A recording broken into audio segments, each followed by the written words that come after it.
Good morning class. आज हम हमारे थर्ड लेसन के शॉर्ट आंसर क्वेश्चन रिवाइज कर रहे हैं। आशा आप साथ साथ लर्न भी कर रहे होंगे। हमारा फर्स्ट क्वेश्चन है, रोम के इतिहास के मुख्य स्रोतों का वर्णन कीजिए।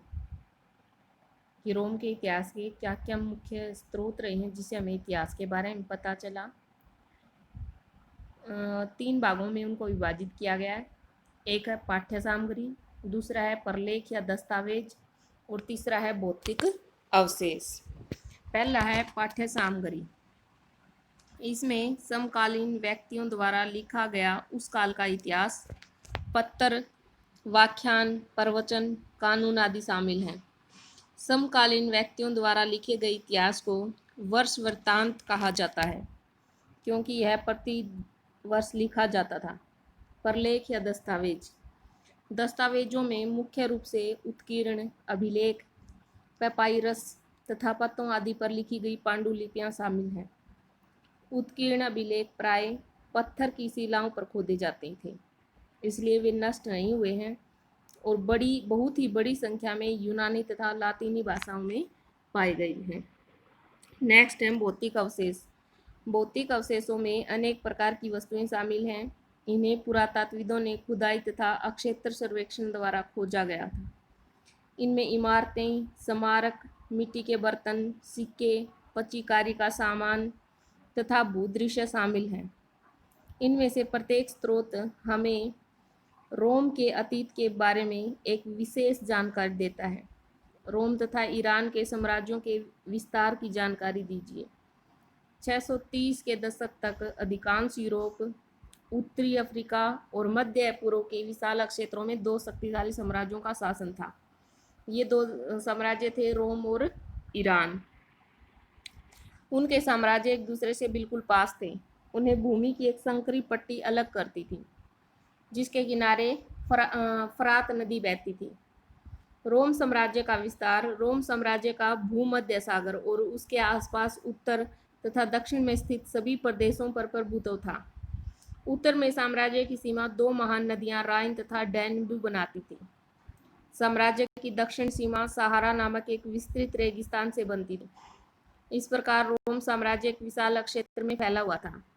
ईरान साम्राज्य का विस्तार, इस साम्राज्य में कैस्पियन सागर के दक्षिण से लेकर पूर्वी अरब तक का समस्त प्रदेश और कभी कभी अफगानिस्तान के कुछ भाग शामिल थे। इन दो महान शक्तियों ने दुनिया के उस अधिकांश भाग को आपस में बांट रखा था जिसे चीनी लोग ता चीन अथवा ब्रेड चीन या पश्चिम चीन कहते थे। रोमन साम्राज्य की गणतंत्र शासन प्रणाली की संक्षिप्त जानकारी दीजिए। रोमन साम्राज्य में गणतंत्र एक ऐसी शासन व्यवस्था थी जिसमें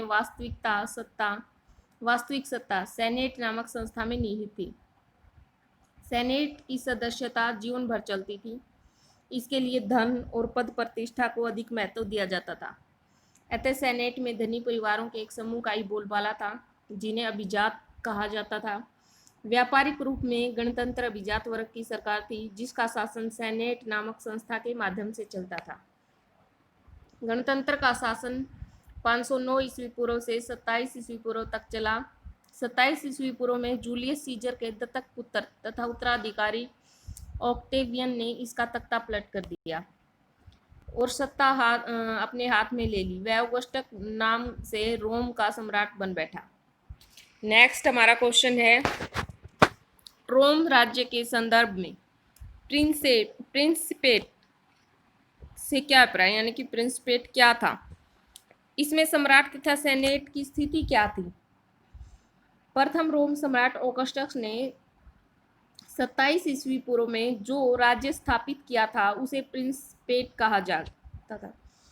ऑगस्टस राज्य का एक छत्र शासक और सत्ता का वास्तविक स्रोत था, तो भी इस कल्पना को जीवित रखा गया कि वह केवल एक प्रमुख नागरिक है, न कि निरंकुश शासक।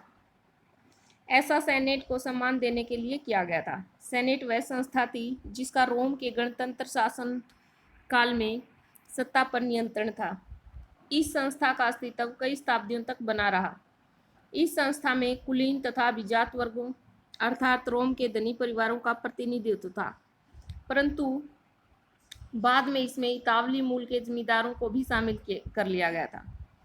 सम्राट की परख इस बात से की जाती थी कि वे सेनेट के प्रति किस प्रकार का व्यवहार करते हैं। सेनेट के सदस्यों के प्रति शत्रुतापूर्ण व्यवहार करने वाले सम्राटों को सबसे बुरा सम्राट माना जाता था। कई सेनेटर गणतंत्र युग में लौटने के लिए तरसते थे, परंतु अधिकतर सेनेटरों को यह आभास हो गया था कि अब यह संभव है।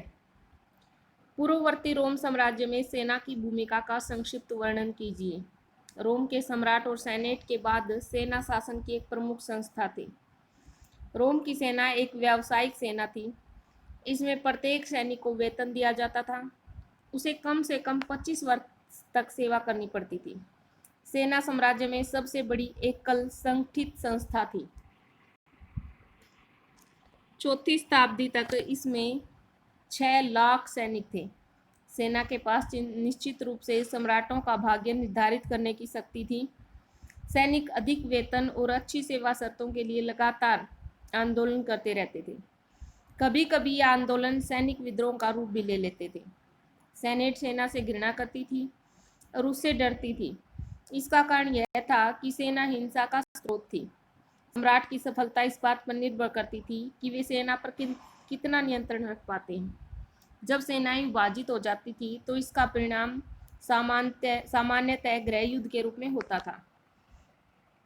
प्रथम 2 शताब्दियों में साम्राज्य के और अधिक विस्तार के प्रति रोमन सम्राटों की क्या नीति रही? प्रथम 2 शताब्दियों में रोमन सम्राटों द्वारा साम्राज्य का और अधिक विस्तार करने के प्रयत्न कम ही हुए। ऑगस्टस से टिबेरियस को मिला साम्राज्य पहले ही इतना लंबा और चौड़ा था कि इसमें और अधिक विस्तार करना अनावश्यक लगता था। उससे पहले ऑगस्टस का शासनकाल शांति के लिए याद किया जाता था, क्योंकि इस शांति का आगमन दशकों तक चले आंतरिक संघर्ष और सदियों की सैनिक विजयों के पश्चात हुआ था। साम्राज्य के जो प्रारंभिक विस्तार के लिए पहला अभियान सम्राट त्राजान ने 113 से 117 ईस्वी में चलाया था। उसने फरात नदी के पार के क्षेत्रों पर अधिकार किया।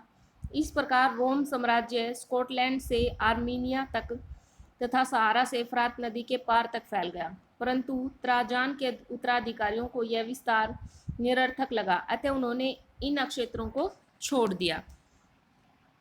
आज हम इतना ही करेंगे स्टूडेंट्स। कल हम नेक्स्ट जो क्वेश्चन बच गए हैं हमारे कल कंप्लीट करेंगे। आप साथ साथ अपने रिवीजन करते रहिएगा। जिस भी बच्चे ने नोट्स तैयार नहीं किए हैं वो कम से कम ये क्वेश्चन अपने राइट कर लें फेयर नोटबुक में और इनको अच्छी तरह से लर्न कर लें। Thank you. Have a nice day.